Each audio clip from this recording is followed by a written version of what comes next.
Morning, Mike. Are you surprised that Keir Starmer hasn't bothered to mention immigration in his 5 missions? No, I'm not, frankly. Why would he mention it when, frankly, the Labour Party doesn't have an inkling as to how they would deal with it anyway? They keep referring to dealing with the smugglers and the gangs and things. But Yvette Cooper actually laid claim to the idea of fast-tracking people from the countries, the 5 countries that have been mentioned. Really? Fast-tracking people, in other words, letting them in without knowing, still not knowing who they are, letting people in like Abdul Rahim Zai, who killed Tom Roberts, having murdered a couple of people before that, or the individual, the Libyan, who failed asylum seeker as well, who killed the 3 guys in Reading a couple of years ago. I mean, that's why he won't mention it, because I'm afraid they haven't got a clue either as to how to deal with it. No, exactly right. But it seems extraordinary, doesn't it, that this is one of the most important aspects of any political campaign now, and it will be a very big issue, I would have thought, at the next election, which is what Keir Starmer is supposedly leading up to. But the backlog now has hit 160,919, and that's in December 2022, so you can add another probably 5,000 to that. Basically, it's out of control. You know, they don't know how to deal with the backlog. They can't really deal with the backlog, and I don't think they've got the wherewithal to deal with it. Well, we've been saying this for some time, Mike, in these discussions, and I think that it doesn't actually remain bad. It gets worse. That's the problem.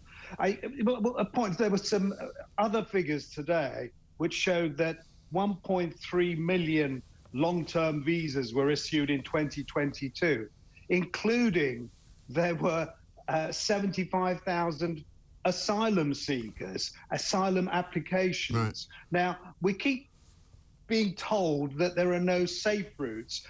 There were 45,000 who crossed the Channel last year.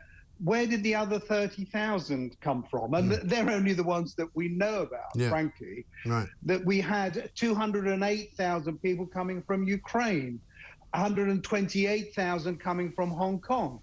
Great. You know, the people have said they should come in. But they are people that we need to house, we need to look after, refugees by any other name. And that is something that we mustn't forget. And also, this 12,000 number that they say they're going to fast track, you know, as Julie Hartley-Brewer pointed out, what you'll get from that situation is family members who then wish to come as well. And if you take each member of each one of those 12,000 applicants, if they all get successful asylum applications through, there's a pretty good chance that they'll have at least 2, possibly 3 family members who wish to join them, and suddenly you've got 36,000. Well, that applies to every asylum seeker who's granted asylum in the end. That is something that happens as a matter of course. Of course it will happen.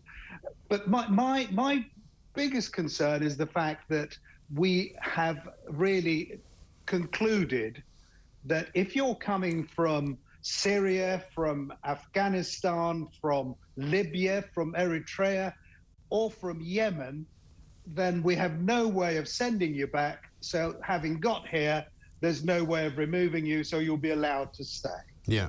Irrespective of who you are. All that the smugglers will do, frankly, is say to their clients, get rid of your documents and say you're coming from Afghanistan, from Syria, or from one of these countries where you will automatically be given permission to stay in. That's what's going to happen. It's a dangerous folly. Yes, it really is, and nobody seems to know what on earth to do to stop it. Alp, very good to talk to you. Thank you very much indeed. Alp Mehmet, chairman of Migration Watch there, giving a few home truths on why Sir Keir Starmer hasn't mentioned immigration, why Rishi Sunak's plan to fast-track 12,000 asylum seekers is ridiculous, and what on earth it is that they can't figure out.